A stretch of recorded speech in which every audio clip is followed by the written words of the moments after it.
Hi everyone, so patch 0.2.2 is much anticipated and hopefully dropping soon in Path of Exile 2. We have already gotten a few teasers in the past. I talked about this at other points. For example, we're going to get some tower updates here.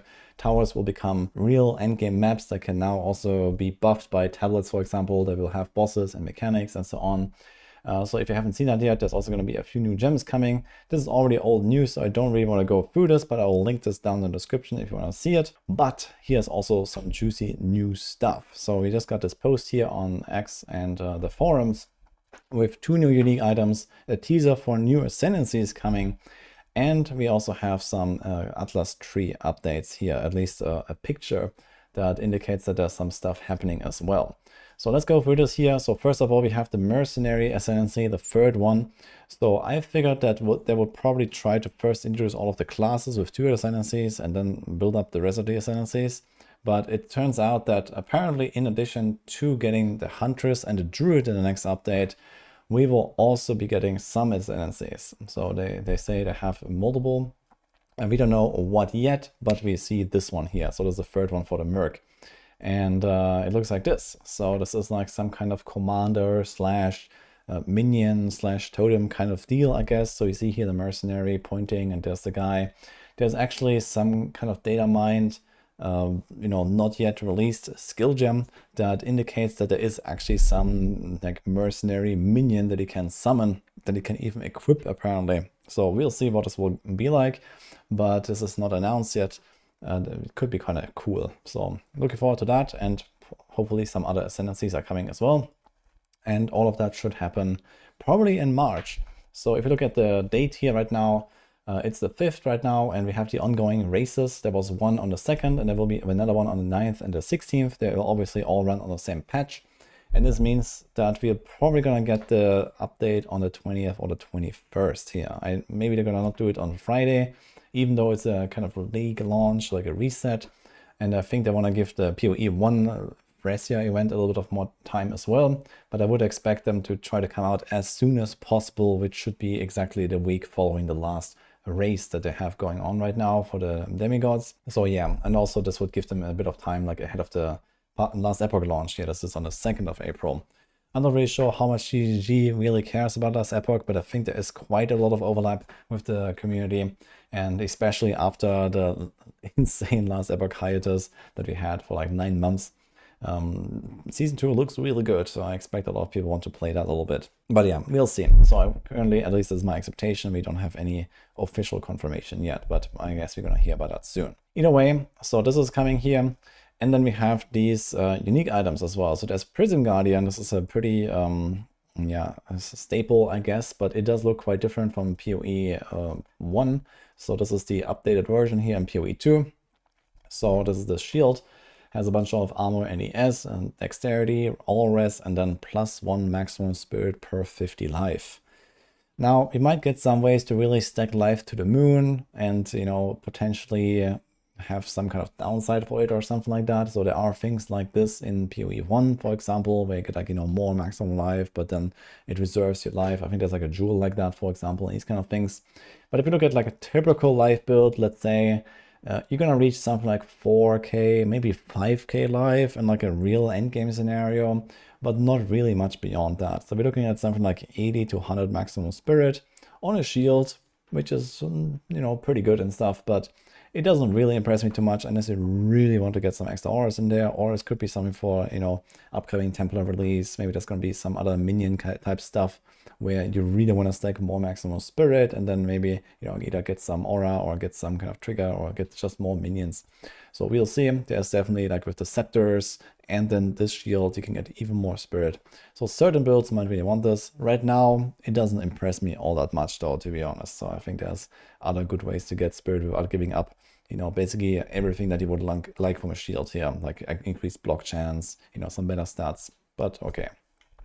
Then we have the deepest tower dome. So this is an interesting item, and I find this to be extremely powerful actually. So this is a helm here that has a decent amount of life, good amount of chaos res, a bunch of armor and DS as well, and then it has this effect here: enemies in your presence count as being on low life. And I think this is actually really cracked.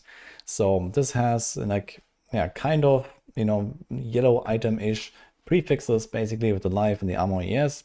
Then it has one really good res. And effectively, compared to like a yellow item, you give up like 2 suffixes for this effect. And I think that's actually a really good trade to make if you look at what we can do with low life enemies. So I've been looking at this a little bit, and in fact I've actually like experimented with some of these passes already in the past, which are especially here on the like mercenary side of the tree. There are some low life passes that give you a lot of damage. So this is this here. We have the finishing blows, the stars aligned, and then there's another cluster down here, the finality. So it's all here on the mercenary slash duelist side, and you have a lot of increases of damage here. So this is 30 on the small nodes, 60 on the big nodes, and also a nice stun build up. Then you get lucky damage against enemies that are on low life. So this means that the damage roll will be rolled twice, and then the higher number is taken, which is extremely efficient for lightning damage, but lightning damage already has that effect anyway for at least non-crit builds. So there's like some effect down here, which is actually not far away. So lightning builds usually want to go there if you can to get this. But well, in this case, you can use a lucky effect on anything when you have this helm, and everything will count as low life, and you'll always have this effect. So for typical damage ranges, I haven't really mapped it out now, but I guess it's somewhere in the range of like a 10 to 20% more multiplier, this one node alone.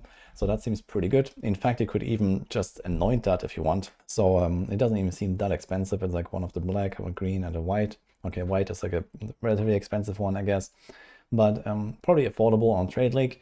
And well, you can just take that from anywhere on the tree basically and use this, for example, especially if you can't path all the way down here with lightning build with the lightning rod mod, for example. So there could be some stuff like that, or in other cases, you know, maybe you just want to have this as your biggest damage multiplier. And then we have, well, the other node here, finality. Again, also, this is 120% increased damage. It has a small downside of increased damage taken while on low life, but I don't think this is really such a big downside anyway. And then, yeah, if you count it all together, these nodes are actually worth 490% increased damage, which is somewhere in the range of like what endgame builds end up. I guess it depends a little bit on like how you build a character, if it's like an attack or a caster build. I think casters have generally a little bit more increases, for example. But that is a pretty substantial number. In fact, it's so much that I think you can even make a build that just takes those few nodes here. I think it's like 12 points in total or something. Like 2, 4, 6, 8, 11 points actually. Plus the pathing, of course. And this is all the increased damage that you would ever need for your setup, basically. And everything else can go into like attack speed, move speed, you know, defense, whatever. And you just take other stuff on the tree. So this is how good I think that stuff is. And in that case, this is really what we should look at. I did check out, for example, uniques as well. And like I went for like the list of uniques. I didn't really find anything special there that has like any interaction with like enemies that are on low life. So I didn't really see anything. There might be something on skills. I didn't really go through all of the skills, but it also looks like from one of the data mined unreleased axe skills, for example, that there might be something with like extra damage against low life enemies or so. So some stuff could be really cracked here. And I think this is actually a really good helm. So we're going to definitely see some of that. I'm definitely excited to try this out when it comes out. Seems like a very good item here, the deepest tower. So we'll see. And lastly, we have this Atlas tree update here. So we have at least a little teaser, and we don't see the nodes exactly, but we know that this is like here on the bottom left, where it's like strong boxes and shrines. We can also see the icons here. So if you want to look at what this currently is, we have that here as well. So it's just like kind of like more open. It has more choices now. So here's like chance, so strong box, and yeah, explicit modifiers have increased effect, and here's like shrine effect and duration, chance for shrines, and so on. So we see that here, and you see that it kind of like expands the circle further, and there's like some choices here. There's like you take this node and you have like 1, 2, 3 options. You take one of them, and the same here. So maybe you can kind of define what strong boxes you get or what shrines you get more often, for example, and maybe some other stuff. So far I've never really pathed down here because both the strong boxes and the shrines are number 1, too rare, number 2, just awful. It's like my experience so far. So I never really bothered with this. And it seems like at least the right thing to change for now. So maybe that's going to be a bit more, you know, juicy. But yeah, this is what I got here for now.